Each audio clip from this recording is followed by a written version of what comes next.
తిరుమల శ్రీవారి దర్శనానికి శుక్రవారం రద్దీ నెలకొంది. వైకుంఠం క్యూ కాంప్లెక్స్, నారాయణగిరి షెడ్లు నిండిపోయాయి.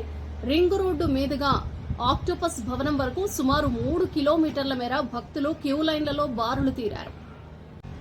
శ్రీవారి దర్శనానికి 20 గంటల సమయం పడుతోందని టీటీడీ ప్రకటించింది. క్యూ లైన్లో ఉన్న భక్తులకు అధికారులు త్రాగునీరు, అన్న ప్రసాదాలు, పాలు అందిస్తున్నారు.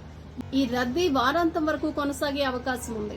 వేసవి సెలవులు, పోలింగ్ ప్రక్రియ పూర్తవడంతో విద్యార్థుల పరీక్షలు, ఫలితాలు విడుదలైన నేపథ్యంలో తిరుమలకు వచ్చే భక్తుల సంఖ్య భారీగా పెరిగింది.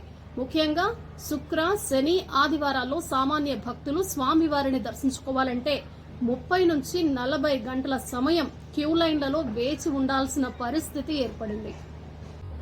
భక్తుల రద్దీని దృష్టిలో పెట్టుకుని సామాన్యులకు శ్రీవారి దర్శనం కల్పించేందుకు గాను జూన్ 30వ తేదీ వరకు వారాంతాల్లో అంటే శుక్ర, శని, ఆదివారం వీఐపీ బ్రేక్ దర్శనం రద్దు చేస్తున్నట్లు టీటీడీ ప్రకటించింది.